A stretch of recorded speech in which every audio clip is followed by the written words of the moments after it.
All right, everyone. Welcome to the Stoa. Today we have Tsang with us, and Wei is a public speaker, a thinker, computer programmer, or as I like to consider him, a wild genius operating far outside of academic walls. And today's session is called The Apocalypse, or literally the unveiling of the hidden thing. In this presentation, Wei will discuss how the most important truths of perennial wisdom traditions are beginning to be explained in rational and scientific terms, enabling a potential missing grand narrative that is needed to shift us out of being stuck in a liminal, or at least that's what I think Wei might be presenting today. We'll find out. And I'll be taking him in a minute. And he'll present, he'll share his screen, present for about 45 minutes, then we'll have Q&A. So if you have questions anytime, pop them in the chat. I'll call and you can ask your question away, or you just raise your hand with a hand icon. And we're here for probably 90 minutes in total. So that being said, I'm going to tag in right now. Welcome to the Stoa, my friend. Yeah, and yeah, you can just tag in. You're on mute. Let's see. Yeah, you're on mute. Wei. Okay, here we go. Great to be here. In fact, you know, everyone who's joining in this incredible heat. I mean, amazing that you're not, you know, out in the sun. You're actually seeing a podcast, which is amazing. Yes, so tonight's little presentation, or this afternoon's little presentation, is all about apocalypse and the meaning of the word, and how this kind of idea of apocalypse really is the key to really solving some of the really hard political, economic, social problems in this world. Now, you know, you don't even have to follow world religion and, you know, prophecies to think the world is apocalyptic. You just have to, you know, like watch the news, don't you? I mean, it's kind of, yesterday I flew back to the UK from Switzerland, and I collected my family, and that was apocalyptic. I mean, my kids were sick from food poisoning. There was vomiting, you know, on the plane before the journey, and it was the heat in the airports. And we got to Heathrow. Baggage collection was kind of we had to wait over an hour for our suitcases, and you know, I saw gnashing and weeping and gnashing of teeth. I mean, I thought to myself, these are times which try men's souls. Really, it was apocalyptic. Okay, but jokes aside, really, there's things happening on this planet to do with famine, coming wars, kind of like plagues, kind of like this ecological environmental catastrophe. The kind of joint letter by 11,000 scientists using language like, quote, untold human suffering, you know, kind of quotes, kind of threatening the very fate of humanity. This is a kind of statement from 11,000 scientists saying what's on the cards in terms of, you know, the kind of not too distant future. So things are apocalyptic. But what is the answer? We think there really is a kind of like a resolution to this kind of negative aspect of what's people understand as apocalypse. It has to do with the literal meaning of the word. The literal meaning of the word apocalypse means the unveiling of the hidden thing. Now, how can the unveiling of this hidden thing resolve the political, social problems of this world? Well, because it allows us to fully kind of realize this kind of missing narrative, missing worldview, missing vision, kind of missing kind of like a paradigm that everyone talks about. If you had this kind of vision, paradigm, kind of worldview, then we can actually, you know, kind of transition to this kind of new kind of way of doing things, which might kind of resolve the problems of this world. So this, what liminal means is kind of transition to a new state. But the liminal state seems to be stuck. You know, this paradigm shift has been talked about for decades, but it's not actually transitioning. It's not actually happening. I think what's necessary, you have to define what the paradigm, the worldview, the vision is. And I think the key is really this unveiling of the hidden thing. Okay, so what is the hidden thing? Okay, apocalypse literally means unveiling of the hidden thing. Now, in all world religion, I'm just doing not so many slides in this talk. I'll just do the first screen share. Okay, in world religion, okay, basically there is a hidden thing in all world religion. This will explain what the hidden thing is. Okay, in all world religion, there is a hidden thing. So in Christianity, that Jesus revealed the mysteries of the kingdom of heaven only to the disciples. To everyone else, it's spoken of in parables, so that they're ever seeing, never perceiving, ever hearing, but never understanding.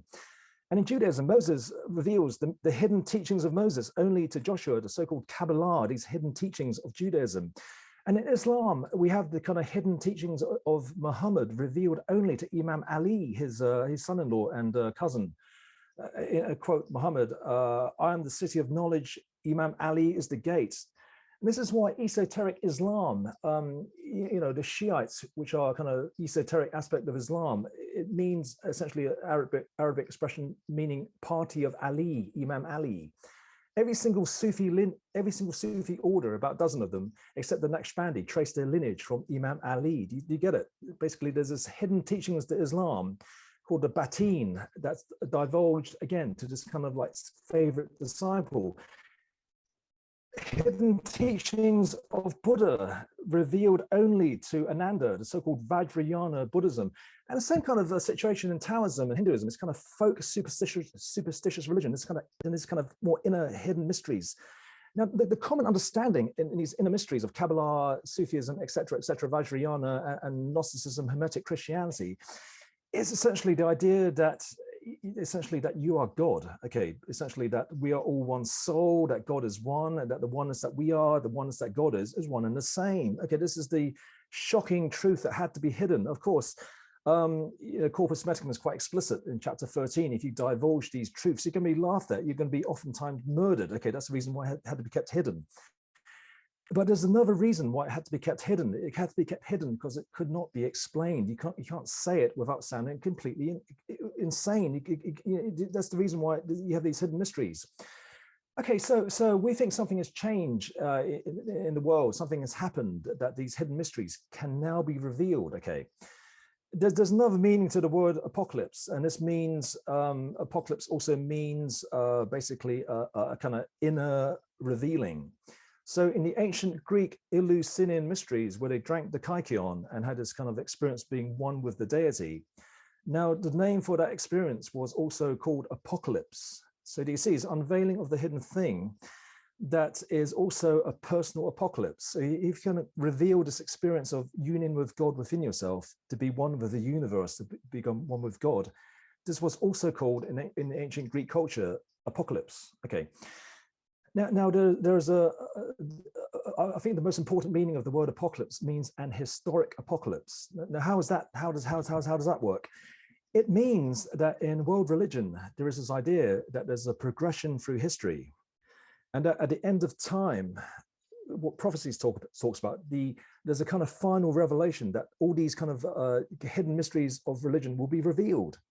So, of course, Book of Revelation, the kind of scroll of the seven seals, as history proceeds, then the seals are opened at the end, you have this final revelation. And in Islam, Muhammad talks about, at the time of Muhammad, okay, basically all knowledge exists as 2 letters of 27 alphabets, or 27 letters of the alphabet. At the time of Muhammad, only 2 of the letters have been revealed, but he prophesies via and transmitted via Imam Ali, that at the end times, the other 25 letters will be revealed. Again, this idea of revelation at the end of time. And also in Judaism, when the great happening happens, the mysteries of Kabbalah will be revealed. If you want to get kind of like Hegelian about it, then basically people think Hegel has this great idea, the philosopher Hegel has this idea of the progression of history as a kind of like leading to this kind of like kind of dialectic, mystical process leading to the absolute revelation of truth at the end of time. Well, he essentially gets his ideas from this book called the Corpus Hermeticum, which describes this process of sensing and understanding as the, quote, organ or instrument of the will of God. So it's the same idea that through history, there is this kind of process of accumulating knowledge over time, leading to a point of revelation. Now, we think that has happened. We think basically there has been a process that was instigated during the Renaissance. And it has led to a point where, okay, just to share the next screen, it has led to a point of historical revelation. So, I mean, there have always been kind of like parallels between science and religion. There's always been the case. Now, let me just stop the screen share so I just explain the situation. There have always been, for many decades, even for many centuries, there have always been these kind of like fragmentary kind of parallels between science and religion. Okay, so, for instance, quantum mechanics, there's always been this kind of like kind of interplay between ideas of quantum mechanics, some leading thinkers, and this idea of illusory illusory universe. Okay, so idea of Maya Sanyata. So for instance, kind of, the early kind of quantum physicists, they believed that reality was illusory. I mean, Abraham Payas, who was Einstein's biographer, the famous quotes that Einstein asked him, if I don't look at the moon, does it not exist? And he replied, it doesn't, because he believed in a version of quantum mechanics, which does suppose that reality is essentially based on observation, that it doesn't really exist unless you observe it. Now, there's other interpretations. Okay, that's one example. What's happened in recent years is that these kind of like fragmentary parallels between science and religion, they have basically come to a point where now, okay, just back to the screen share, now it's come to the case, come to the point where all these kind of fragments basically have accumulated, that more parallels between religion and science have appeared literally in the past few decades, and some of these very recently, literally in the past 5 years, that you can now, okay, take these kind of pieces of the jigsaw puzzle and you can basically assemble them together into a composite picture, which is identical to that presented in the inner mysteries of religion that we talked about earlier. Okay, that is phenomenal, isn't it? And we believe this really is an historic apocalypse. So let me continue with this diagram. This idea of illusory universe, this idea that somehow there's no out there, that somehow reality is illusory. That's always been kind of like a feature of quantum mechanics. Okay, there's lots been spoken about this already. Now, a recent kind of like a return of an esoteric idea is the notion of a mathematical universe. Now, Max Tegmark is an MIT physicist. He's resurrected the idea, basically, that what's behind the illusion of a mathematical universe, of an illusory universe, is basically mathematical existence. And let me just quickly explain this, because it's quite important, because it allows us then to explain how we are all one soul, how it is that we are God, essentially. Now, this idea of a mathematical universe has been brought back by this guy called Max Tegmark, MIT physicist. Okay, and it's an ancient idea. It's basically this idea that Pythagoras, the kind of like who brought the Egyptian mysteries to Greece, and he said the universe is a number, and Max Tegmark actually quotes Pythagoras. Now, another discovery called the Mandelbrot Set. Now, this is the formula for the Mandelbrot Set, really puts this idea of a mathematical universe on more kind of solid foundations, because it allows us to understand the nature of the universe as a mathematical object. Now this formula, okay, describes essentially the Mandelbrot set. Now, this diagram here shows the entire Mandelbrot set. Now, this object is a fractal, and essentially it contains a universe of complexity. Now, this is the overall Mandelbrot set. If I kind of draw a box, you kind of zoom into it. You kind of zoom in and see the first zoom, a kind of like kind of extended complexity. The second zoom into more complexity, but it's infinitely complex. And we go to this animation, basically this fly through of the Mandelbrot set. We can see it's not playing. Okay, we can see essentially that it is really kind of like it really is a kind of universe of complexity contained in that single formula. No, what I'm saying is this mathematical object gives us a kind of, if you like, a metaphor. Now, the Mandelbrot set has been called the fingerprint of God. It allows us to understand how a single mathematical object can contain a universe of complexity. And it allows us to explain how the universe, the entire universe, not just this universe, but every single possible universe can exist as a mathematical object, okay? So it means it allows us to explain the illusion of reality, but also allows us to understand what's behind the illusion. And what's behind the illusion is this notion of mathematical existence. So this is a very ancient idea resurrected. Now, just going to skimming stone move on, because it's a very brief kind of like talk. Now, the Mandelbrot set is a fractal. Now, these are fractal objects, okay? So this is kind of like a fractal broccoli, fractal cauliflower, and this is a fractal dodecahedron. Now, this is another ancient idea in the ancient mysteries of microcosm as macrocosm, that somehow we are kind of like, reflecting the universe, okay? That the microcosm reflects the macrocosm. And the idea of the universe as a kind of cosmic tree. So this is a very ancient idea of the universe as a cosmic tree, a single cosmic tree that explains all existence. Let me go back. Sorry about that. Kind of like, now here is a kind of like a simulation of the universe. It shows on the right-hand side a simulation of the universe as a kind of like tree structure, like a neuron. And in this kind of animation by the same team, it allows us to see how, as a fly-through, how the entire universe is structured the same way. So what it's saying is basically that this kind of overall structure is repeated again and again in the universe, from the larger scales right down to the smaller scales, and I'd say right down to humans and human brain cells. Okay, so this idea of microcosm as macrocosm, reflected as a cosmic tree, it has been resurrected through science. Okay. Now, this is not a simulation. This is called Lanarka. This is basically the biggest known object in the universe, and this is 600 million light years. This, again, this kind of tree structure is found in a kind of the empirical evidence, but also the team that made this believes that this this little tree, kind of like a palm tree kind of structure, is itself a part of a bigger cosmic tree. And it leads to the idea of a single cosmic tree for the entire universe, which is a very ancient idea in Kabbalah, in Sufism, you know, the Mayan cosmology, absolutely universal. Okay. So we can go on. The other really important one, the other really important kind of parallel between the ancient mysteries and modern science is this notion of a purposeful, meaningful universe. Okay, amazingly, this idea has been supported by 3 strands of science. Okay, one of these is quantum mechanics. Now, there's this idea called kind of time symmetric quantum mechanics.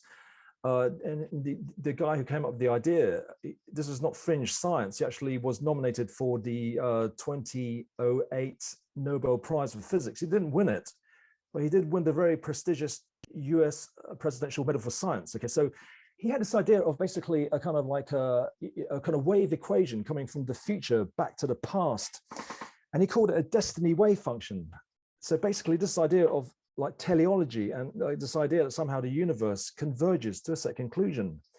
Now this, you know, I'm not saying all scientists accept this, but this is a very ancient idea. In the Corpus Hermeticum and also in Asclepius, the ancient Hermetic texts explicitly talks about how destiny is first. We start with destiny. From destiny derives necessity, and from that derives the order of the universe. This is exactly the idea of a destiny wave function shaping the destiny of the universe towards a set conclusion. And also results from what's called loop quantum mechanics and also string theory, the 2 leading contenders for unified theory of the universe. They both come up with this idea of a kind of like, there was a pre-Big Bang epoch, that's a mirror image of this universe, where kind of time is reversed and also, you know, charge is reversed and polarity, which means basically antimatter's matter and matter's antimatter. Time flows backwards and it's a mirror image. Okay, that's perplexing, isn't it? But it goes hand in hand with this idea of a big bounce, that we're bouncing back to a set conclusion. Okay, I know it's kind of like a real head twister, but it's the same idea that these kind of like strands from science are leading back to the idea of teleology. Like in the Bhagavad Gita and the Bible, the Quran, that somehow the future is a book that's already been written, the idea of synchronicity, that we're kind of bouncing back to a set conclusion, a set historical conclusion, and also a set cosmic conclusion. So this is a kind of another way where kind of science and religion converge. Now, okay, I normally give 2-hour talks about the subject. So instead of, you know, going on for another 2 hours to cover this, what I suggest is there's a good video of a talk I gave that actually does it quite nicely. I did it last November. If you go to my YouTube channel, search on YouTube, science and the full resurrection of the core truths of religion for the 21st century. And that gives a kind of really detailed overview of this complete convergence between science and religion, including absolutely full explanation of non-duality, or how it is that we are essentially one soul, or essentially how we are the universe. Okay, now it's very, very quite exciting, but also it's actually slightly disconcerting, and some people find it slightly even disturbing to have it explained how they are God. Okay, so anyway, check out the video. It takes a bit of explaining, but check out the video and I'll move on. So that's basically the idea of an historic apocalypse. So basically it is a historic progression through science, whereby basically it's come to a point where we've accumulated enough knowledge now at this point in history, we can finally explain in plain language how it is that we are somehow one soul, that God is one, and that somehow the oneness that we are, and the oneness that God is one and the same. Okay, so that is literal historic apocalypse. That is basically information. This is science, philosophy, mathematics that allows us to explain in plain language, not in parables, not in oblique terms, explicitly, for the rational mind to understand how the mystery of consciousness and the mystery of God are one and the same. So when people have these experiences of non-duality, or being one with the universe, or being one with God, then it's not totally irrational. It is basically, history has just waited for things to progress to a point where we can actually rationally understand it. And that point of progression is now. So we think that the historical apocalypse goes hand in hand with this personal apocalypse. And it just so happens that the state of the world is kind of apocalyptic in the kind of chaos and calamity, full riders of the apocalypse, death, destruction, famine, war, etc. Understanding of the term. Okay, now we're going to explain why this kind of like a historic apocalypse is really the answer to the kind of the kind of political social problems of this world. So we're going to squeeze this into the next 20 minutes or so, 25 minutes. So it's a very condensed talk. But go to my YouTube channel for more kind of extended kind of chats about these things. Okay. Now, okay, in terms of the missing narrative and the missing worldview and the missing vision and the missing paradigm, okay, many thinkers have kind of like come to this idea that if we had this missing worldview, narrative, vision, that somehow this is the key to solving the problems of this world, really resolving the kind of chaos and calamity aspects of the apocalypse to the happy ending of the prophecies. Okay, so we're going to explain how that is the case. Okay. Okay, firstly, the narrative. Okay, the narrative. We're going to explain what the narrative is, and the narrative, the missing narrative that everyone talks about. Right wingers, left wingers, kind of progressives, mystics, you name it. They talk about this missing narrative. Douglas Murray, who is a new atheist, talks about Europe existing in a state of existential tiredness, that the narrative has run out, that some new narrative is needed. It comes up again and again. Adam Curtis, left-wing kind of documentary maker, Yuval Noah Harari. It's kind of like almost like a universal sentiment that somehow the worldview, the narrative, has somehow it's fallen. It's basically not believed anymore. It's lost its meaning, and that's the reason why the world is in such a state. Now, what is the missing narrative? Okay, I'll tell you. The missing narrative is the greatest story of them all, and the missing narrative also happens to be the story of the prophecies. And the missing narrative also happens to be this story called monomyth. Okay, monomyth is this work of Joseph Campbell, kind of synthesizing all the myths of world religion and basically finding that there's this common story. Now, the story because you know the story of Dune, you know the story of Star Wars, you know the story of Lord of the Rings, The Matrix. Is really a kind of very compelling story, which we believe is absolutely right, and it also reflects what's happening in the world today. Now, Joseph Campbell correctly basically extrapolated the story to the story of Buddha, Muhammad, and Jesus.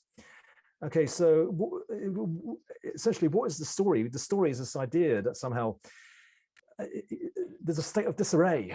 Camelot is in disarray. Things are not so right. The empire is basically, there's a kind of imbalance to the force. There is suffering. There is division. There is war, and there's a search for answers. There's this kind of dark phase, and somehow something has been lost. If we can regain that lost thing, then we can save the world. Camelot can be restored. We can save Middle Earth. We can save the Matrix, etc. It's a recurring story. Now, there's a hero or heroes that have this call to adventure. It's Luke Skywalker, R2-D2 comes, and then he kind of has this call to adventure. And then the mythic quest hero goes on this kind of quest, a kind of spiritual mythic quest into the dark forest, a road of trials, finding all these kind of difficulties. Odysseus's sea journey. It is Luke Skywalker's trials to become Jedi Knight, etc. But universally, in all these stories, there is what Joseph Campbell calls the experience of the circle whose center is everywhere, whose circumference is nowhere. It's the experience of the all in all. There's a mystical experience behind all these myths. So with Jesus, Buddha, Muhammad, it's Jesus, 40 days and nights in the desert. It's kind of Muhammad's night journey. It's Buddha under the Bodhi tree. But universally, all these mythic quest heroes have this experience. It's the meaning of the Holy Grail. It is not a cup, it is an experience. It's a transcendent experience. And then the story continues. There's a return journey, and somehow the mythic quest hero has to take this experience, this knowledge, back to Camelot. And there's a conflict between the existing structure and this kind of like new knowledge. And there's a kind of like a kind of, yes, I guess a war. And then out of this, the light prevails over darkness. And then Camelot is restored and all is good again. Okay. Now, if you're like Hegel, if you're a Marxist, you know, you don't like myths, you don't like prophecies, then the idea of a dialectic, you know, kind of like a, you know, thesis, antithesis, synthesis is essentially the identical story in atheistic terms. In fact, the entire Hegelian kind of dialectic actually came from mysticism, came from, you know, kind of like a Hermetic Christianity. So it's actually, you know, it's actually stolen from kind of mythic archetypes anyway. Anyway, like, so this is the basic storyline. You know it, and basically this storyline is what's happening in the world today. Basically, you know, Camelot is in disarray. There's famine, there's plague, there's disarray, there's kind of like feeling of impending doom. There's a kind of search for answers. All these kind of militant atheists, new atheists, even militant atheists and new atheists are saying the answer has to do somehow with religion. I mean, you know, like someone like Adam Curtis, atheist documentary maker, thinks it's going to be a synthesis of religion and science that's going to be the answer. Even most militant of militant atheists, Sam Harris, in his 2020 podcast, he in spring, he took 5 grams of magic mushrooms. In his podcast, he was saying, militant atheist is saying, militant atheist doesn't believe in God. He said in his podcast that we must resurrect the mysteries of Eleusis, an institution whose central aim was union with God, in order that we develop an ethics, a politics, and culture generally that has its priorities straight, unquote. So even like militant atheists and new atheists are thinking in these terms. Laszlo Zizek calls himself an atheist Hegelian. You know, Hegel wasn't an atheist. An entire Hegelian worldview is essentially adapted Hermetic Christianity. Did you see? So there is this idea that, you know, something's wrong in this world. There has to be a quest for something. We need to find some answer. But even atheists are thinking in terms of this kind of somehow a kind of mystical knowledge is missing, a kind of like some kind of transcendent experience, some kind of spiritual dimension is the answer to the world's problems. We think it's absolutely right. Okay. So that's the story. That's the most important story of them all. And it's the story of monomyth. It's the story of prophecies. It's the story of world religion. So that gives us a kind of framework for understanding what's happening in the world today. We are indeed living in prophetic times, whether you want to match actual prophecies in world religion to these events of modern times. That's, you know, that you can take it or leave it. If you don't like prophecies, you can match the story of Star Wars or, you know, Camelot and disarray or whatever to modern times, and it does fit. It really does fit. So the narrative for the current times is really to use myths and prophecies, or even dialectic, to understand the modern state. Now, okay, to really seal the deal and seal the point, this narrative also allows us to understand how we got here. Okay. Because the mythic story is also a myth cycle. It's cyclical. It basically keeps recurring. So, you know, the Grail will have to be found again. Camelot is restored, but Camelot will fall again. And the Grail will have to be found. Excalibur is thrown into the lake, but Excalibur will return in time of need, okay? And, you know, if you apply the mythic story to Jesus, Muhammad, Buddha, then there's a return. They keep returning. Okay, Jesus is not, the second coming of Christ is not really the second coming, because, you know, the Bible says Christ is like Melchizedek. So it's at least a third coming, maybe fourth coming, maybe, you know, even like, who knows? I mean, there's many, many comings, and it keeps recurring. Anyway, look, we think that basically this mythic archetype allows us to understand how we got here, because you can apply the story perfectly to understand the Renaissance. Now, okay, this sounds surprising, because people think Renaissance means Michelangelo. It means Leonardo. It means lots of things. Yeah, it means Plato, Aristotle. It means, you know, kind of return of pagan philosophy and, you know, nice kind of arches, nice Roman arches and stuff. Yes, Renaissance was that. But central to the Renaissance, the most important book of the Renaissance is the Corpus Hermeticum. It's the book that the Medici, the godfathers of the Renaissance, said, look, we've got this copy of the Corpus Hermeticum. It's ancient Egyptian knowledge, Prisca Theologia. It's found in a Bulgarian monastery. It was a stop all work translations on the Plato, the Aristotle. This is the book we're really interested in, okay? This is really the key to understanding the Renaissance. the corpus hermeticum really is probably the most dense condensation of mystical knowledge on the planet, even more dense than Upanishads, any other mystical text. I mean, really, I mean, you can find it on the internet. Just type Corpus Hermeticum PDF, and you get a copy. Okay, so this is the book that they were really looking for, and also the probably the second most important book. Okay, of course, is the Bible, which is always there. And incidentally, the kind of luminaries of the Renaissance, Martin Luther and Marsilio Ficino, fought the St. John Gospel and the Corpus Hermeticum were written by the same author. So very mystical, lots of parallels. Anyway, the other really important book is Oration on the Dignity of Man, which has been called the Manifesto of the Renaissance.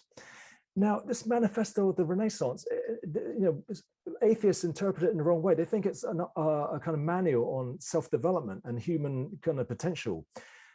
What it's really about is this idea that we are all God. It even quotes Psalm 82:6, that you're all gods. It basically makes oblique references to the Corpus Hermeticum, because the Corpus Hermeticum is very heretical. It has passages like, to equal yourself to God in order to understand God and to excel everyone and to understand every art, every science, to essentially become the deity in this person. So you don't directly talk about the Corpus Hermeticum back at that time because you're going to be killed. Anyway, it means that basically people like the writer of the Oration on Dignity of Man, Pico della Mirandola, basically what this Manifesto of the Renaissance is about. It is about the idea essentially that we are all one soul, that we are all one God. But it was really a kind of like also like a reform of all knowledge. It was a synthesis of all knowledge in relation to this truth.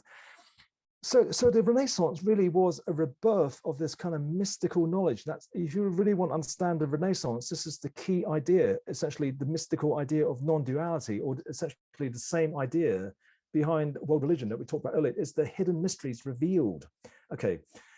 We talked about Kabbalah early on, the kind of hidden teachings of Moses and the parallels between Corpus Hermeticum and St. John Gospel. Now these parallels shouldn't seem so odd, because when we understand that the Corpus Hermeticum is ancient Egyptian knowledge and that Moses was an Egyptian prince, the fact that there should be parallels between Jewish Kabbalah and Corpus Hermeticum shouldn't seem so strange. It's really from the same source. Okay. Now, so that is essentially the key to understanding the Renaissance. This was the key idea, the secret behind the Renaissance men, the Renaissance magus. They were basically mastering every art, every science, in order not to, kind of win a Nobel Prize or win kind of like a human kind of like, feedback and praise and stuff. They were essentially following the kind of teachings of the Corpus Hermeticum. They were doing what they were doing. They were being Michelangelo, Maguses, and Leonardo da Vinci's, in order to become unified with God. And it's quite explicit in the Corpus Hermeticum. Okay, so this is really the hidden knowledge that's been regained. So again, the narrative that this Renaissance involved this uncovering of this hidden knowledge. Again, this monomyth idea, that somehow this idea of non-duality is key to understanding the monomyth and the story. It was central to the Renaissance. Okay, now we're going to explain the missing worldview. Okay, so the missing worldview, the missing paradigm for the paradigm shift. If things are in a liminal state, if you want a paradigm shift, okay, you basically have to say what the paradigm is, don't you? So people were saying, yeah, there's a paradigm shift, but no one's been able to say what the paradigm is. So the paradigm shift never happens. People say there has to be a new worldview, and this new worldview is the answer to the world's problems, but no one can actually say what it is. By looking at world history, we can see exactly what happened in the Renaissance to exactly work out what this new worldview is, because it's a complete replay of world history. The other factor, the other aspect of the Renaissance, okay, this is universal, and this is not generally taught in school because it's not well understood. The central idea was this idea of reform of all knowledge. It was universal, and it was the central idea, it was reform of all knowledge. Now, Raymond Lull was a figure of the pre-Renaissance. He was a Catalan philosopher. So the Renaissance wasn't, Florence, Italy, kind of 15th century. It really began with the kind of, Spanish conquests of these Muslim kingdoms, Cordoba and Toledo, which each of these libraries in Toledo and Cordoba contained more books than all Europe. That's how the Renaissance began. So the Renaissance is the rebirth of ancient knowledge. It really began 1085 and 1236 with the conquests of Toledo and Cordoba, and all these books became circulating in Europe. Okay.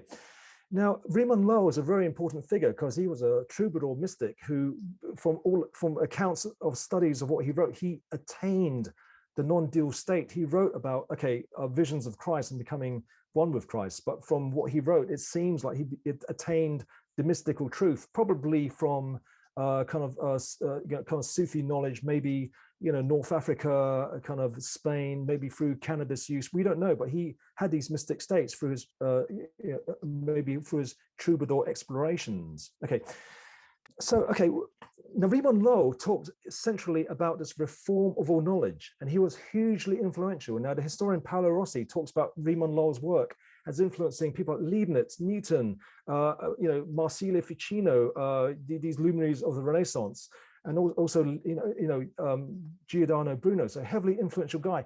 But then later on, probably as a result of Riemann Lull, we have people like Francis Bacon of the English Renaissance talking about the great insaturation, the great reform of all knowledge. In Germany, the German Renaissance, of the three-point Rosicrucian Manifesto, one of the points was the reform of all knowledge. And Italian Renaissance, we talked about already, Oration on Dignity of Man, but Giordano Bruno also talked about this.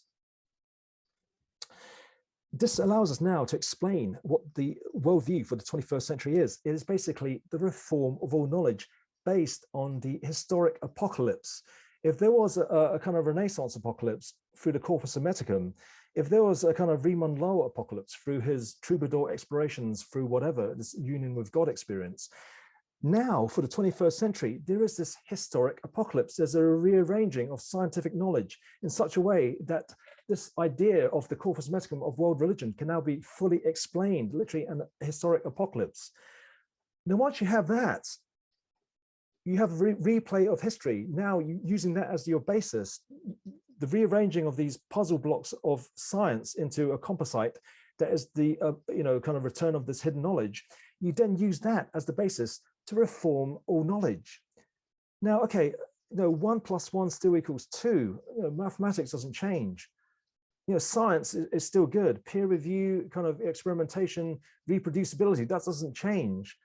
Okay, but what does change, obviously, is the history of religion. Obviously, this hidden truth has now been validated. So history of religion has completely changed. Religion changes. But also ethics and political philosophy and morality changes. Now, let me explain why this is the key to the paradigm shift and a new worldview. Because the Renaissance, this kind of reform of all knowledge gave rise to these ideas of equality, liberty, fraternity, meritocracy, the idea of progress, the idea of like human dignity and the sanctity of human life.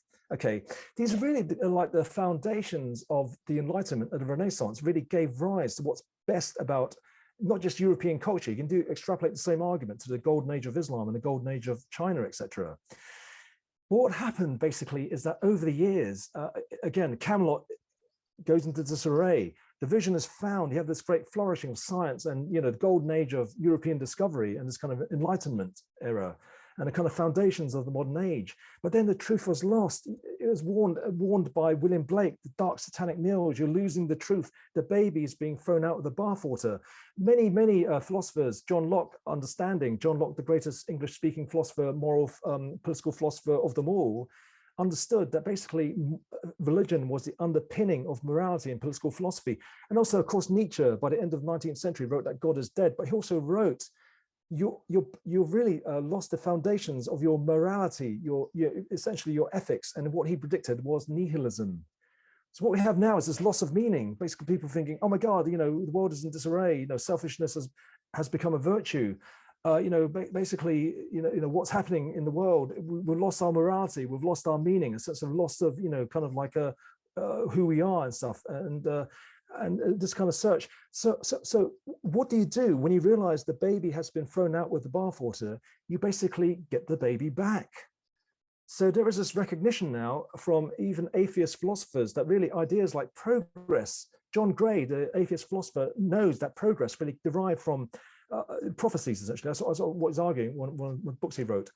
You could also argue that the idea of progress really derives from, Plato's philosopher king leaves the cave of illusions, experiences the good, returns to the cave, and has to lead society towards the good. Again, notion of progress. left-wing socialist thinkers like Frederick Jameson, Zizek's Powell, talks about this failure of the left to address seriously the utopian problem. Now, it's because people don't understand that during the Renaissance, the actual the idea of utopia had a metaphysical basis. In the Oration of Dignity of Man, there was this notion of the cosmic commonwealth on which you should base the human commonwealth. In ancient Egypt, there's this idea of Ma'at, which is transcendent cosmic order and justice, which you somehow must implement on the planet. We talked about Plato's cave and the philosopher king leading society towards good, but it's really universal. It's really making things on earth as they are in heaven. It's this idea that there is a kind of like something to attain towards that's better than, kind of selfish genes Darwinism. And a kind of recognition, philosophers and also modern day commentators understanding now that basically the modern worldview does not really do equality. It doesn't really do universal brotherhood. It doesn't do the sanctity of human life. It doesn't really do human dignity. In fact, quite the opposite. Selfish genes Darwinism, it is literally myself, my family, my clan, my race in that order, which means selfishness, nepotism, racism, and it even means genocide. George Price's work, kind of the mathematics of altruism, kindness to your kin, is also the kind of like, the mathematics of genocide. You kill people not genetically similar to you. It means that the modern worldview does not lead to these ideas which enable a fair functioning society, ideas of equality, kind of universal justice, a kind of, universal opportunity, the idea of, sanctity of human life, the idea of progress. What we are saying is basically you can only really bring back these ideas through resurrecting the cosmological, metaphysical foundations on which these ideas are based. And, atheists try, but they cannot re-establish these ideas with the modern scientific worldview. So simply, this new worldview is essentially the return of the original worldview, which is absolutely essential in order to, restore these fundamental assumptions, which essentially enable societies to work. So it's not about, kind of like some namby-pamby, a kind of like dream world, fantasy world, kind of vision of, everyone's going to be like perfected and nice to each other and lovey-dovey, etc. It is basics of humanity, it's basics of functioning societies. That's what we're talking about. And if this is what really brought Europe together, is really what stopped those, really genocidal wars of the pre-Renaissance, really to something better, that, Europe was then able to, really come up with a better synthesis that got lost during the modern period when these kind of morals became lost. Then the trick now is to resurrect them for the 21st century. So really, this idea of apocalypse really is the key. It is the kind of metaphysical, cosmological foundations for political philosophy and also morality and ethics. Okay, we're going to come up to 45 minutes. Just to sum up, all these apocalypses are really interrelated. Okay, the apocalypse, the unveiling of the hidden thing, and a kind of historic apocalypse of unveiling. That leads to a kind of like personal apocalypse. Of course, when people understand there is this kind of like personal apocalypse, and people will probably kind of pursue the apocalypse more. Now, if people like even Sam Harris and people like Jordan Peterson and many others are advocating the return of the Eleusinian mysteries, essentially, the modern psychedelic renaissance. Brian Mararescu's book making the New York Times bestseller list is kind of like also like seeking of a return of these mysteries, the personal experience. Then I think that the historic apocalypse really synthesizes with this kind of like a trend. Now, restoring the mysteries of Eleusis isn't just, we're going to legalize LSD or, like psychedelic trance parties become much more popular. It's more than that. It is basically reestablishing in modern society a kind of faith and a belief and a rational kind of like a understanding that the key, that the central experience of these Eleusinian mysteries is actually right and true. Do you see? It's not, so reinstating the mysteries of Eleusis is to really reinstitute the worldview of ancient Greece, which is the worldview of ancient Egypt, which was Renaissance during the Renaissance, which we need to Renaissance for the 21st century. and that is apocalypse. Okay, that is unveiling of the hidden thing. I'll end with a quote. Okay, I'll end with a quote. The great Carl Gustav Jung. Okay, I was massively influenced by Star Wars in my youth. Then I learned that Star Wars derived from Dune, that the writer of Dune was influenced by a student of Jung, and that Jung was influenced by, you know, the corpus mysticum essentially, and the religion of Abraxas. Now, this quote from Jung is great. I mean, it's Carl Gustav Jung said, okay, to give birth to the ancient in a new time is creation. This is the creation of the new, and that redeems me. Salvation is the resolution of the task. The task is to give birth to the old in a new time. Now, towards the end of his life, he recognized he failed. He said he failed in his mission. But we understand what his mission was when we read the Red Book, which was finally published in 2006 after his family banned the publishing of the Red Book. And the Red Book is basically about Carl Gustav Jung's purpose. And he was going to basically resurrect the Prisca Theologia, the religion of ancient Egypt, essentially for the 21st century. And we think that basically what Jung couldn't do in his time in the 20th century, we can do for the 21st century through science. That what he tried to, you know, reinstitute that he couldn't do 60, 70, 80 years ago, we can fully do now. And what he was essentially talking about was the apocalypse. And we think that this apocalypse isn't just a kind of like, you know, for Jung, it was a personal redemption and a personal salvation, that without overstating things, without sounding too highfalutin, really this apocalypse, this 21st century renaissance for not just Europe, for China, India, the world, is really the, you know, it sounds like overstating things, like the salvation and redemption in the true meanings of the word for all humankind. Okay, so that's it. Okay, let's take some Q&A now. Okay, so that's a very condensed talk. Okay, so that's really squeezed in. Okay, to 45 minutes. That was a. Awesome. I didn't even drink anything there. Yeah, that was. That was. Thank you so much for that presentation. We've got a bunch of questions in the chat. I'll warm you up with one. There's this phrase I really like from John Vervaeke. He says, "Don't tell me what you believe, show me what you practice." So riffing on that phrase, my question is, with this science converging on the perennial truths of the wisdom traditions, what are the wisest practices you see emerging from this? For example, like psychedelics, meditation, return of ritual, things of that sort. I mean, the kind of like okay. The thing about ethics and morality in world religion is that okay, this is not new. Me saying this, essentially, that the traditional ethics and morality was really about control. Okay, so it really was about. It was practical purposes. It was basically like the Roman Emperor Justinian, you know, kind of making reincarnation heresy. Okay, he said, given one life only, because he thought Roman subjects were more diligent and more kind of careful with one life. What I think is that a lot of morality historically has really been a kind of like a kind of imposition of a set of rules in order that a controlling elite can keep people obedient and subservient. That's what I think. So I think the kind of morality that emerged after the Renaissance and after, you know, during the Enlightenment isn't necessarily what you learn in Sunday school. It is, you know, essentially obeying kind of hierarchical orders, you know, obeying authority essentially. And we find this in the kind of like philosophers who dabbled with Freemasonry. We find this with William Blake. We find this with Nietzsche, that they weren't saying, you know, morality means to be good and to be obedient and to be subservient. They had a rather different take on things.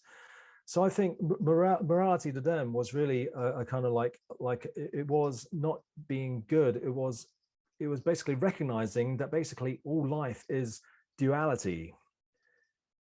There's good and evil. There is, you know, conservatism and progress. There is male and female. And it was never one or the other. And it goes hand in hand with this idea of a golden mean, that no, virtue was never, you know, kind of like an absolute this or absolute that. It's always a kind of mean between two extremes. This is universal. This is really, you know, Islam, kind of in the Quran, the Imam Mahdi will teach that virtue is always a mean between two extremes. It's, of course, Buddhism is the middle way. It's universal. Okay, it's Greeks, the Taoists. It is the idea, basically, we are manifestations of the one God, and basically we are here to basically, we have passions, basically, as what William Blake said about what is evil and what is good, that essentially what's called evil and bad is passion. So he wrote stuff which is quite controversial, and even people like Goethe kind of like had a kind of reworking of what is virtue, and it's not basically, you know, goody kind of stuff, that we have these kind of like, you know, we have these drives and they need to be expressed, but we also have to strike a balance. We also have to basically not hurt people. We also have to basically, you know, basically get along in this world. But I think virtue really is this kind of like finding that kind of like that middle ground, but recognizing that before you get to that middle ground, okay, you have to maybe deviate left and right. Do you know what I'm saying? So I think it is an exploration of what's traditionally called good and what sometimes can be called bad. And I think at the end of it, you find virtue, but I don't think virtue is kind of like, you know, the kind of totally obedient person. That's what I think. So I think there is a revision going on. I think, yeah, this idea that there is a kind of marriage of heaven and hell, which Nietzsche wrote about.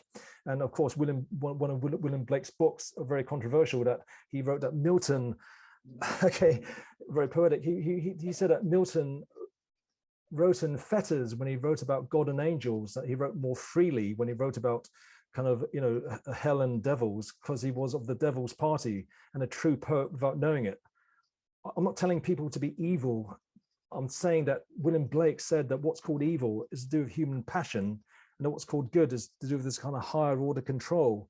And you have to strike the balance between the two. I'm not saying, you know, obviously there is evil in this world, psychopaths, etc. But I'm saying there are human passions, and there is this idea that basically you have to somehow find a way for these human passions to have an outlet without hurting people. And that sometimes if you do these things, then conventional society might say you're a bit naughty or sinful. So I don't think there is a kind of like, you know, like a set of rules. You do follow these rules and you're a good person. If you don't follow these rules, you're a bad person. I think that basically we have these kind of like passions that need to be expressed, and somehow we must find a way to, you know, strike that balance to find the golden mean somehow. Does that make sense? And I'm curious what kind of practices can help find that balance, as like meditation or some kind of yeah, like anything come to mind for you? I think really I think the real key practice is really kind of like if you're talking about getting on society, if you find it about you know, finding a normal job and getting along, getting promoted, then there's one set of rules. But I think what you're talking about is a set of practices to gain non-duality, aren't you? Is that what you're asking? Yeah, perhaps just any practices that you would recommend that would find that that balance between those two things you were just talking about. I think the real practice is essentially, I mean, you could call it Tantra, you could call it Vajrayana, you could call it following the teachings of Corpus Mescum, essentially knowing, understanding your God, focusing on that knowledge. And it's basically finding a way to then live your life in such a way that basically you're not just God to yourself.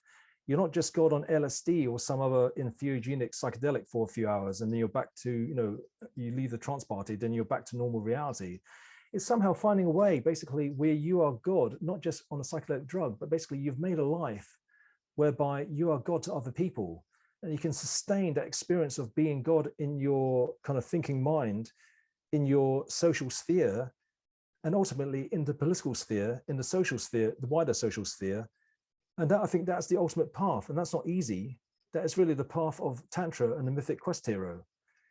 And I think the other path is really what's called the kind of like causal path. You don't know what the goal is, but you accept a certain like set of teachings to be good, you know, to be kind of like follow the teachings of a prophet or some cult leader, and you have the kind of faith and expectation that you keep doing these things. There's some kind of goal at the end. Whereas what I talked about formally is really the resultant path where you fully understand and recognize. And you through an initiation, even through a psychedelic drug, kind of the rebirth, the Eleusinian mysteries, you've had direct experience of being God. And then through your life, you're trying to work out a path to realize that more fully. Now, the corpus meticum is quite explicit, because the corpus meticum, I think, is the wisdom of ancient Egypt. I believe it is the core of Kabbalah. And what it's saying is basically, you are here to basically gain power. You are here, okay, very explicit in the chapter 10, how do people become one with God? It's very, actually, the Pymander, book 1, I should say, it's quite explicit. It's saying basically, rhetorically, it's asked, how do people become one with God? Okay, rhetorically asked, and then the answer is given. Okay, they, okay, who know the truth, who basically want to be one with God, give themselves over to the powers, becoming powers, they're in God. And then later chapters, chapter 10, it describes how you basically, whoever doesn't equal himself or herself to God cannot understand God, because the like is intelligible by the like. And it talks about surpassing all things. It talks about mastering, believing yourself that you can master every art, every science, and understand the manner and custom of every living thing. It's essentially telling you what the Renaissance people during the Italian, German, English Renaissance understood, but had to keep secret. It is the idea, basically, you are trying to basically become God in this person through empowerment, through full realization. Okay, so this is essentially the path of expansion. And it's saying that in this physical body, if you can expand in such a way, not get yourself killed, not hurt people so they're going to hurt you back, through art, through science, through achievement, through political philosophy, through starting revolutions, whatever, then in this body, in this lifetime, you can become as God, which means you can have that state that psychedelics give you transiently, but you can have that state on a more kind of permanent basis. So that's the path I believe in. Now, people think I'm this kind of psychedelic guy because I give talks about psychedelic. I tell you the truth. I'm not taking class A drugs in 20 years. Okay, and that's, psychedelic people contact me out of the blue. Daniel Pinchbeck, who basically is probably single-handedly inspired the modern ayahuasca, kind of rebirth. At least, just wrote to me out of the blue. You saw a video of mine called "Revolutionary Movements: How to Start One." There's a really strange relationship between me and the psychedelic world. They contact me. I mean, I was in a panel with David Luke, who's one of the top psychedelic guys in this country, just randomly. A lady just got chatting to me in this church where I used to work, and she kept in contact with me, and she invited me on a panel. And I said, basically on a panel with this top psychedelic guy. So people think I'm this kind of heavy duty psychedelic guy. I'll tell you, in my 20s and 90s, I was so involved in the psychedelic world like you wouldn't believe. Okay. I mean, apart from making the damn stuff, okay. I mean, really, okay, enough said about that. But really, what I discovered was basically I could have these glimpses into, kind of like oneness of God. Had dozens of these mystical experiences on LSD, on kind of like a more kind of acetylcholine, or different kind of entheogenic substances. But I realized basically it was a downward path. I wasn't becoming enlightened. I was becoming like a demonic person. I was basically losing it. I really was, you try to chase the experience of oneness of God, it doesn't work. And then I had this very kind of shattering experience of kind of like really just falling out the psychedelic world and realizing basically that this is going nowhere. And that basically then I realized that there was a path to experience what I could experience transiently, but then okay, look, taking psychedelic drugs to gain mystic states is like borrowing from the bank. You have to pay back the money. So you get kind of like glimpses of eternity. You become God for a transient. You experience eternity for a couple of hours, like William Blake's eternity in an hour, but you come crashing down. If you try to chase it, okay, you go another step down. Okay, that is my experience with psychedelic drugs. And it's been an odyssey. I think 20 years, it's been a way of finding a kind of path for me, which works. And it really involved kind of coming back to my original journey and then realizing that journey was the key to, okay, it involved explaining the mystery to people. It involves work in artificial intelligence, explaining the brain and working on the brain and stuff. But it's really like, Moby Dick is a Gnostic allegory. Okay, Gnostic allegory. He says basically about Captain Ahab, the main protagonist, talks about, okay, all visible objects are about as pasteboard masks. This is in chapter 36. He says, okay, there some unknown yet reasoning thing puts forth the moldings of its features from behind the unreasoning mask. It's saying that reality is illusory, as like a pasteboard mask, all visible objects.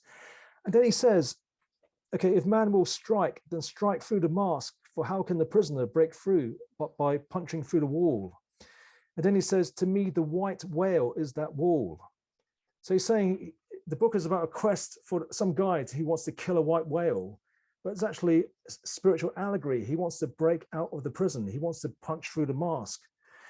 I realized basically, for me personally, to break out of the mask was this kind of like, I guess, my interpretation of Tantra Corpus Hermeticum for the 21st century that suited me.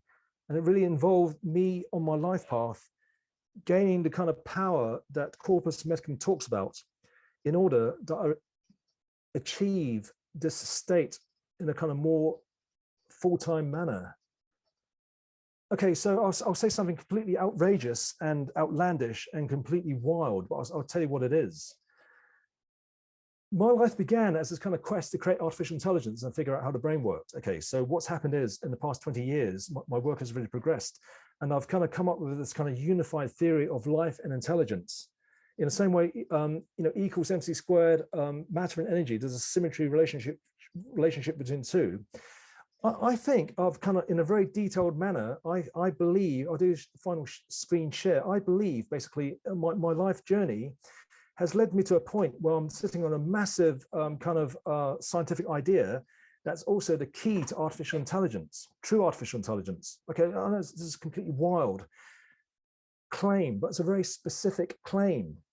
And I've given recent Zoom talks where I've laid out the ideas in very quite easy to follow and explicit form. And it's really come together, this theory, in the past 2 years during the lockdowns, during the coronavirus lockdowns. And it is basically life as we understand it, genes, gene regulatory networks, genomes, ontogenesis and evolution, and intelligence as we understand it, neurons, neural networks, brains, thoughts and behavior, learning, creativity. There's a perfect symmetry relationship between the two. Okay, based on the most modern understanding of genes and neurons, you can show how genes and neurons are essentially not analogous, they work identically the same. Okay, it takes some explaining, but check out the YouTube videos. I do it quite explicitly in these quite long talks. Okay, so what I think, okay, back to your question, Peter, is I think, to me, okay, to me, like the white whale is that wall. To me, this goal is that wall. So I think by my personal path, yes, it involves something Tantra-esque, but it involves accomplishing this goal. And I think if I can, take on this goal, create true artificial intelligence, then that is my white whale. Okay, so that's it. That's my path. So there's kind of Tantra, it is kind of Corpus Hermeticum, it is kind of Kabbalah.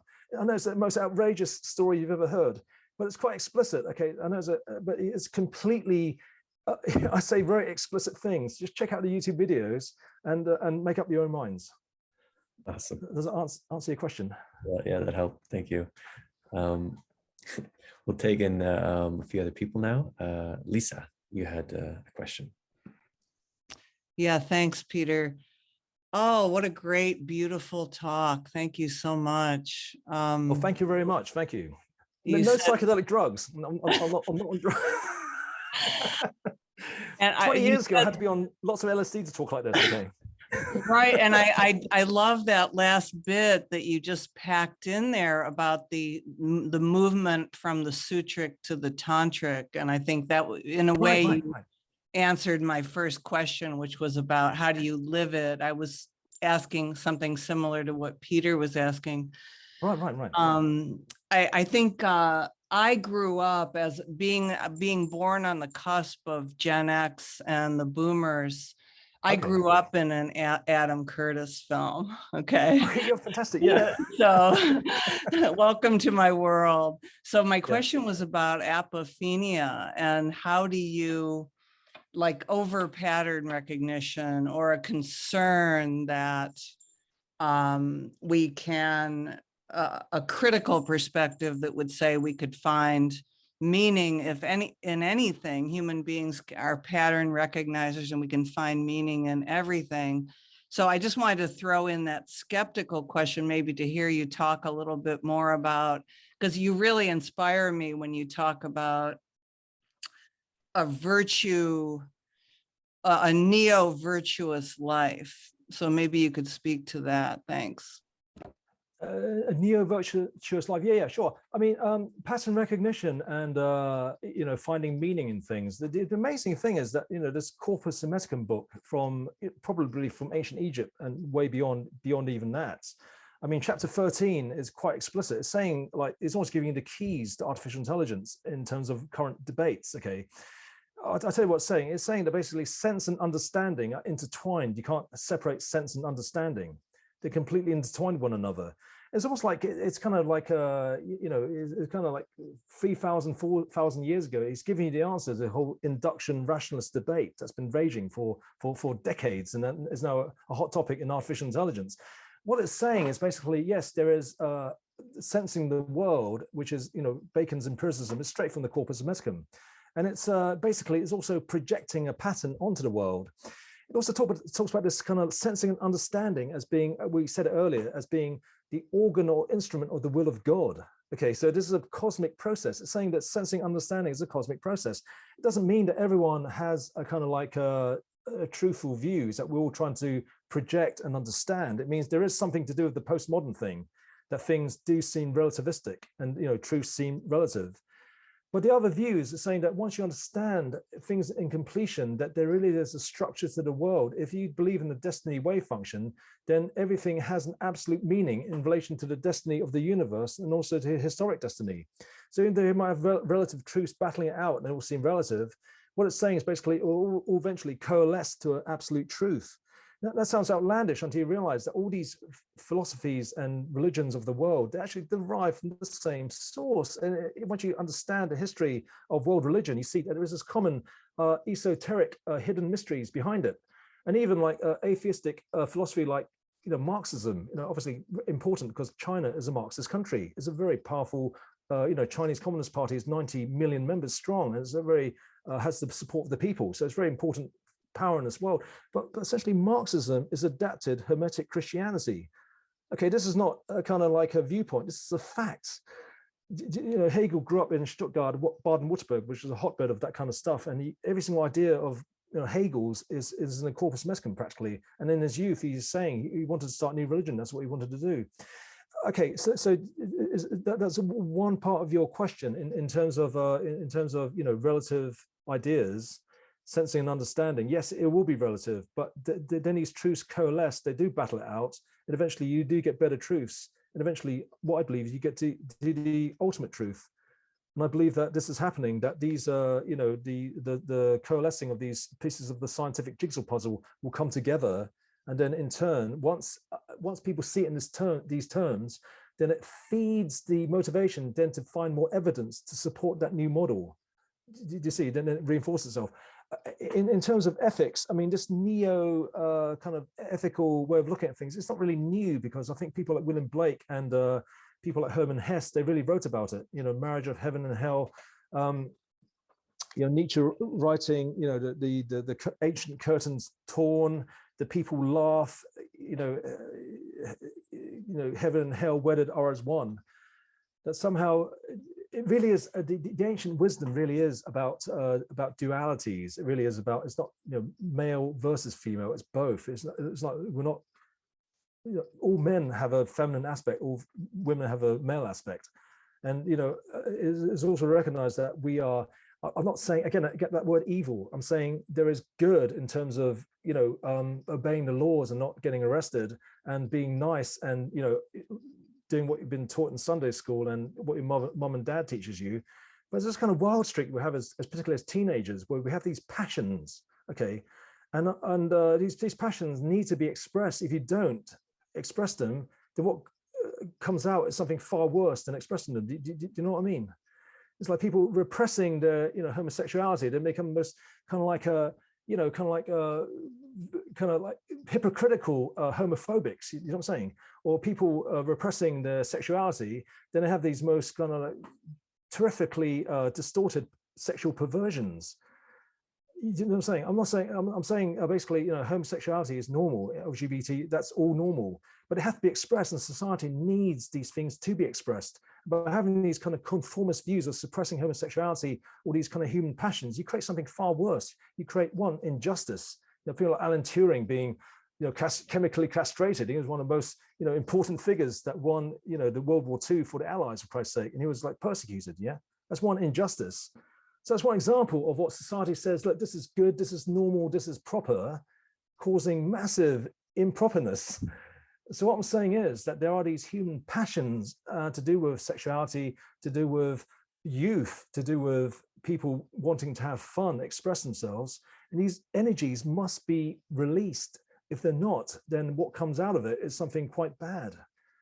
But at the end of it, you have to basically find this kind of golden mean. Society has to really reconcile itself to this kind of like balancing of the two extremes. But at the same time, you have to kind of like recognize that these extremes exist. And sometimes you have to kind of fluctuate to the extremes, but you have to pull back to the middle. So what I'm saying is this neo-ethical idea is really the ancient ethical idea reestablished for the 21st century.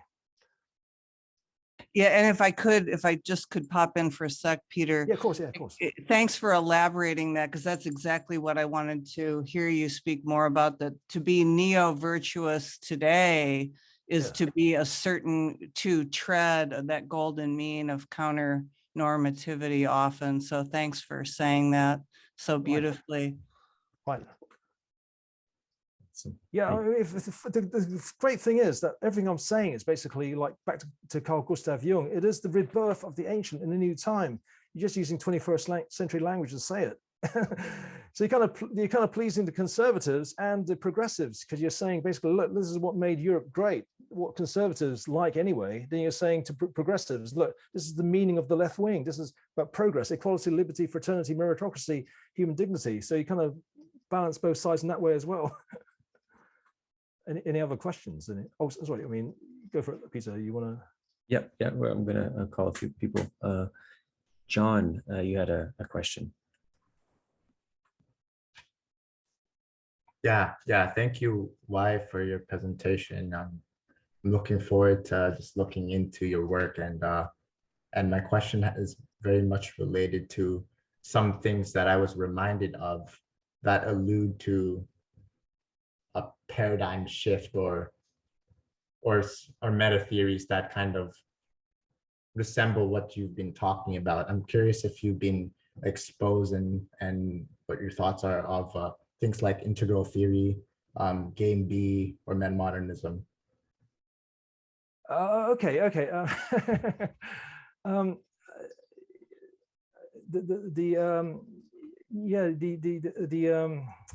The integral thing. I mean, I could be wrong about this, but I basically I don't want to be a party pooper, but the whole Ken Wilber, kind of like Andrew Cohen axis, I've been slightly not maybe totally into it. I'm sorry to say, funny. I lived 10 years underneath two Andrew Cohen followers. And it was, and I know about the stories of abuse and stuff. I'm not saying Ken Wilber is the same as Andrew Cohen, but there was a kind of axis during the 90s. I used to buy What's Enlightenment magazine. My two neighbors upstairs, who I'm still in contact with, they worked on What's Enlightenment magazine. And they were perfect neighbors. They were fantastic neighbors, nicest people I ever got to know. But I got to kind of see kind of like Andrew Cohen thing side of things anyway. So I've been maybe kind of slightly aversive to the whole transpersonal thing because of that. And maybe I'm wrong because of, maybe I need to learn stuff there, or maybe not. Now, the game B thing, it's kind of fun. I'll tell you a funny story. There was a video from 10 years ago of mine called Revolutionary Movements and How to Start One. Okay, and it really made the rounds. Okay, check it out on YouTube. It's still very watchable. I mean, it's influenced quite a few people actually over the years. I mean, Gail Bradbrook contacted me because she saw those videos, Revolutionary Movements, how to start. Anyway, 10 years ago, it was raved about in this thread on Facebook called Next Edge. Yes, right, Next Edge, and all the Game B people were on that thread, like Jordan Greenhall, Jim Rutt. So I kind of heard the chatter. It's kind of funny. So they know my work. I mean, I'm connected to Jordan Greenhall, but they're kind of like Jim Rutt said, there's no saying, oh yeah, I watched Tsang's video this weekend, and he watched it, and then he said things like, oh, why do we need Tsang's metaphysics and stuff? And so it wasn't totally positively received. And what I said to game B is that yes, you do need the metaphysics. You actually need the metaphysical cosmological assumptions, because they are the foundations on ideas of equality, liberty, fraternity, human dignity. Without those metaphysical cosmological foundations, then your game B is not going to work. Okay, now I don't know what they're thinking now, but that's the kind of like chatter from 10 years ago from these game B people that I realized seeing the Stoa past videos. I'm actually, I was thinking, oh, I know that guy. I know that he's on Facebook. So my ideas weren't necessarily totally well received by some of the game B people. Okay. Now, as for metamodern, I think there is something to be said about postmodernism and modernism. But you know, I like to get away from the isms. I like to just strip things to the bone, you know, and actually just come up with a new synthesis. Because I think maybe the postmodern movement has a lot of baggage, which is not necessarily good.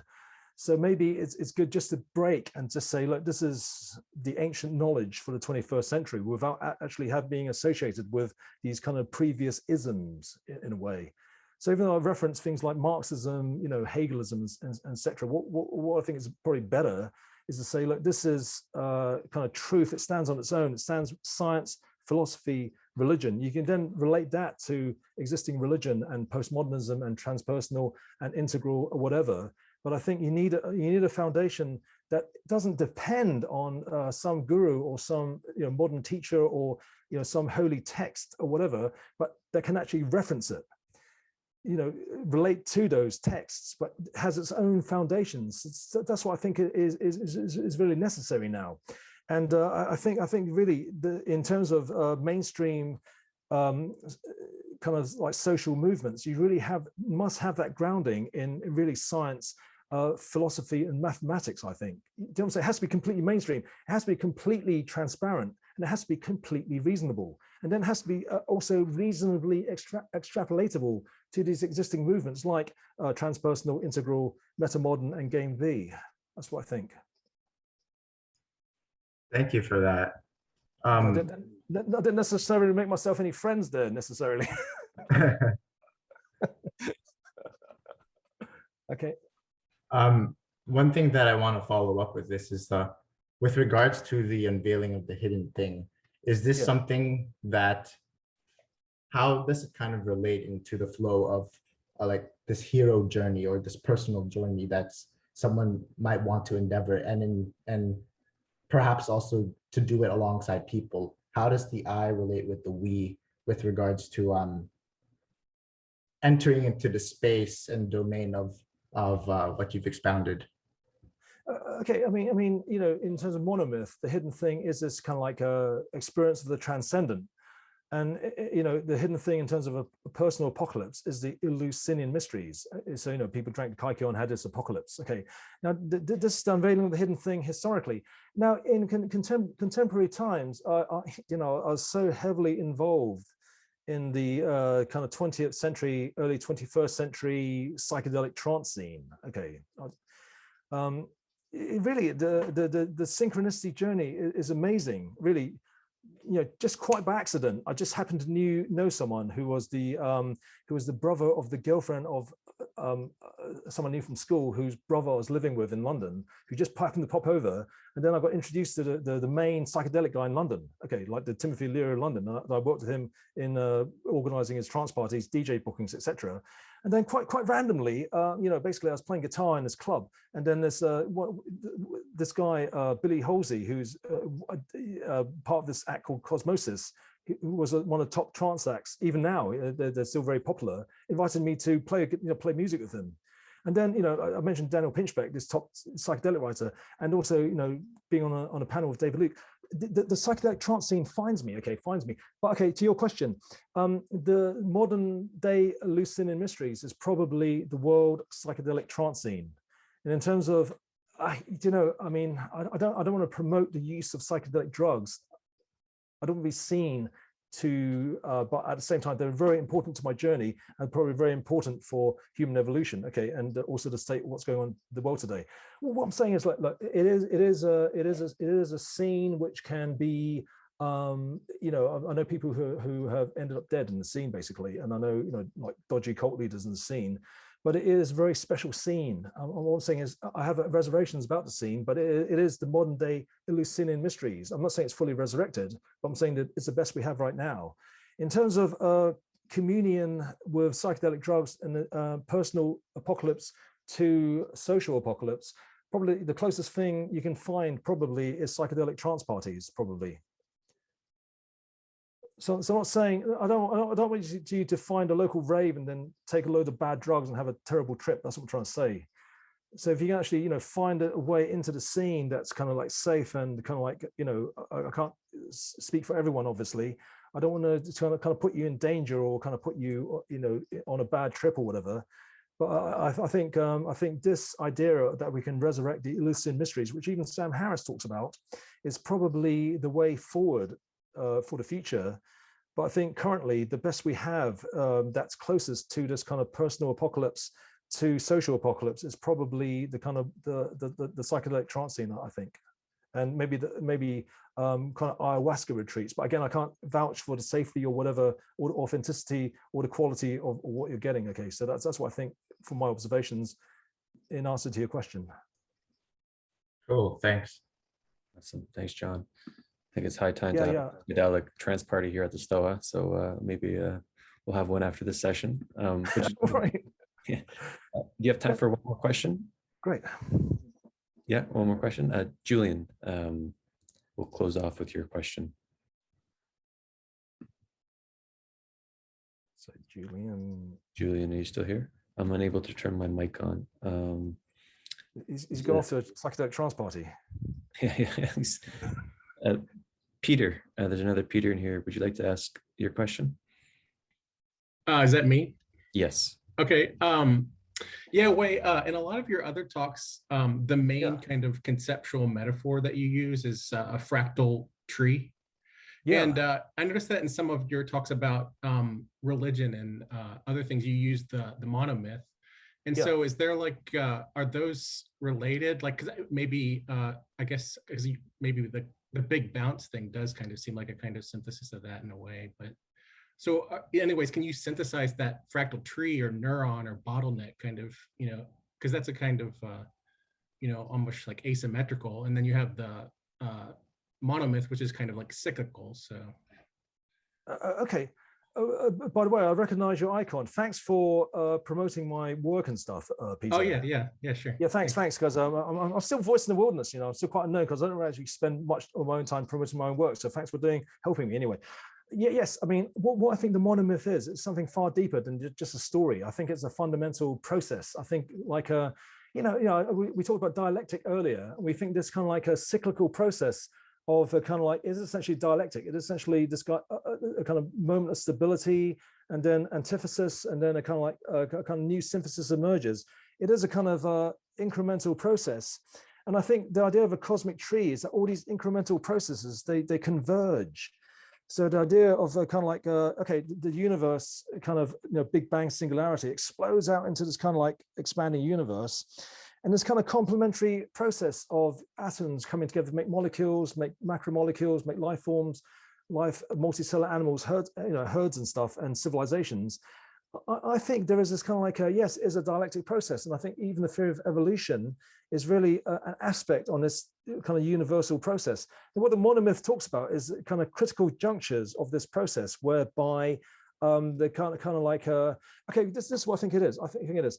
If you understand that we are all God, that essentially all matter is essentially the universe, essentially it is there for this cosmic journey of the one soul. That's what the universe is. All this complexity in the universe is there to be observed by this one consciousness, that you are, that I am. Okay, and it kind of like, it's like a thread that weaves through the entire universe, and the entire universe from beginning to end is one cosmic thread. Okay, one cosmic thread that is like the tapestry of life.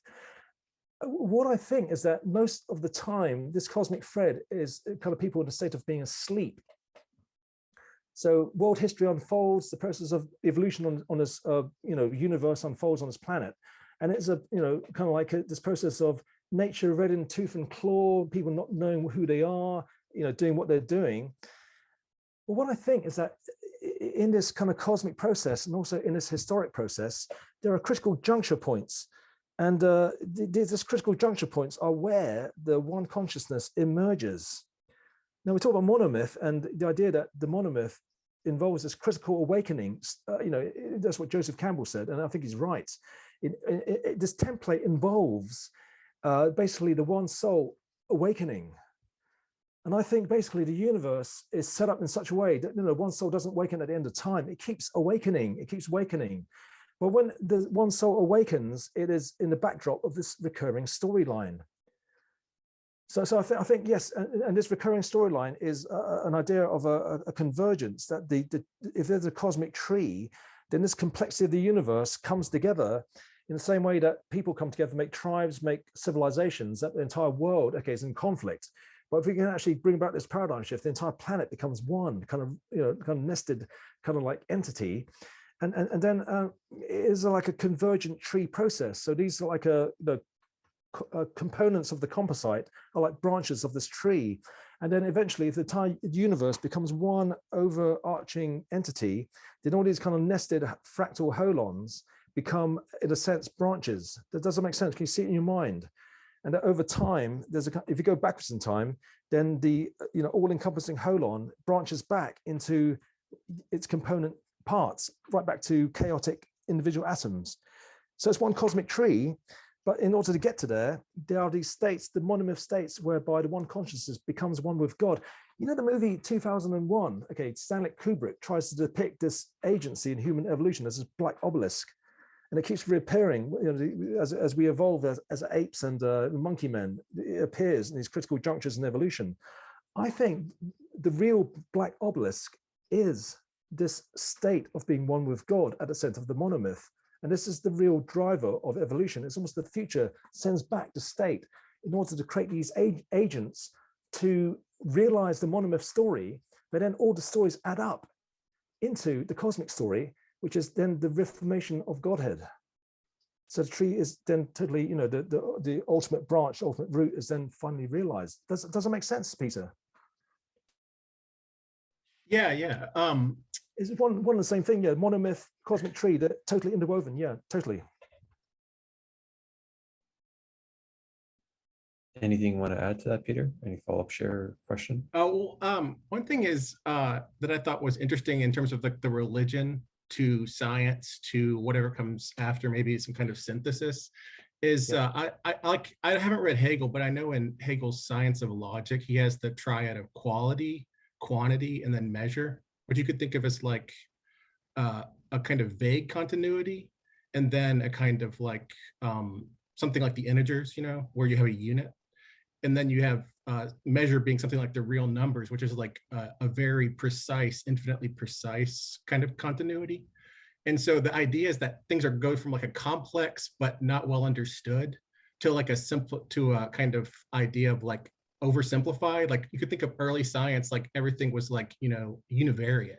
Now we have like neural networks, which are way more complicated. And your ideas about, thinking about things in terms of, invariance across scale is like another complexification. So I like this idea that like the cosmic tree is, a good metaphor, but like maybe one part of the cosmic tree is kind of vague, and then the other part is much more well-defined. I say a cosmic tree, like a neuron where you have roots and then you have the tree side, the leaf side.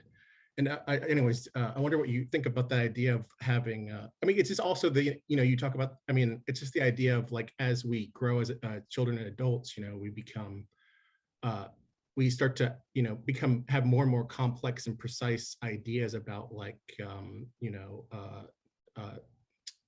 data even, like the idea that we go from like, we can sense warm versus cold, then we learn later about like ideas of measurement, and then even later than that we start to build up ideas like real numbers, and then data structures, etc. Okay. Well, what I think is that you have this incredible complexity in the universe and cosmic trees and all the epistemological aspects of the mind, and everything we can know, and all the kind of complexity of the universe. What I think is that on the other side, I believe in this idea of a monad. Okay, I believe that there is a single monad which reduces all complexity in the universe. And of course, what this monad does, it creates trees. Okay, so I think from the very complex of a cosmic tree to the universe, I think at the other end, it reduces to a monad.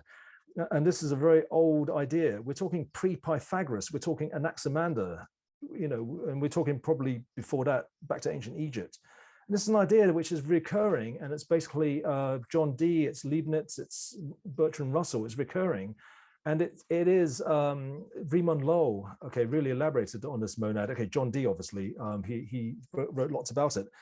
And it's this notion of a single thing that can generate all things.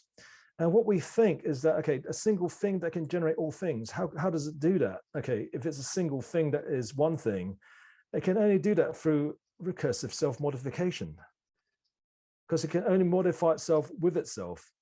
Okay, so we think that, okay, you talk about Hegel's kind of like sort of like epistemological ideas.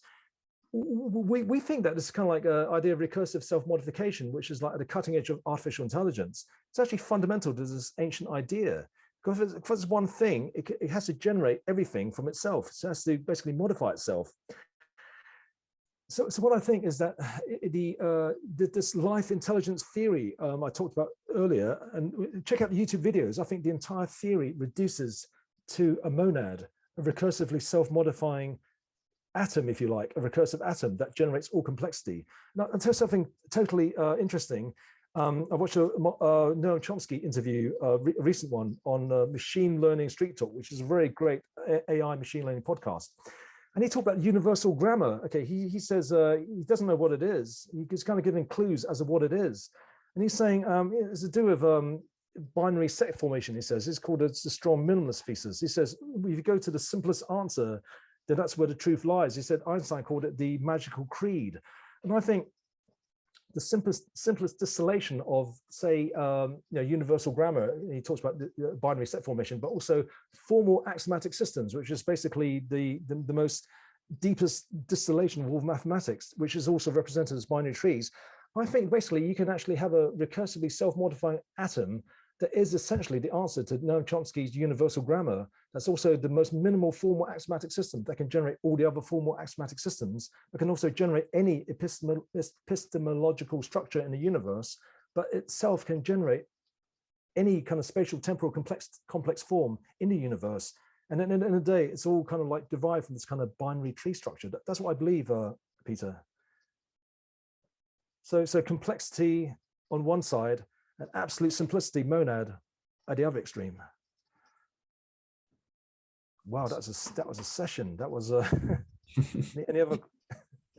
We're gonna have to close off here, but you can save the chat. You can get the save the questions for later, and we'd love to have you back, perhaps for multiple sessions. Love to, yeah. Yeah, fire questions here at the Stoa. Is there any words you'd like to leave us with, where we can find your work, people who are interested in it? Yeah, I mean, really, the message has really unified and really come about in the past 2 years. So I'm very excited about how the message, the ideas have progressed. And what I say is basically, for now, it's all going to be talks, public talks, and also Zoom talks. So if you want to learn about my work, there is a couple of books written quite a few years ago. But if you want to see the latest of the message, really go to my YouTube channel and basically just watch these long videos. Now people say, oh no, ghastly 3-hour videos. But imagine reading a book this thick and getting all the information in 3 hours. That's it's a good way to spend your time. Okay, so check out the YouTube channel in particular, and there's so much more to come. Really, there's a ton of information that's assembling in my head right now. I'm just basically rolling it out. So just, yeah, I mean, link up with me, follow me on social media, friendly on Facebook, LinkedIn, whatever, Twitter. And then there's so much more to come. So do connect. Awesome. And again, yeah, we'd love to have you back, and I'll put all your links on the video description so people can check out your work. Right. And so, yeah, thank you so much for coming to the Stoa today, my friend. And thank you for having me. And for more events, you can check out thestoa.ca. We have a couple events coming up this week and then next week. So that being said, everyone, thank you so much for coming to the Stoa today. Fantastic. Yeah, that was great. That was good. Excellent.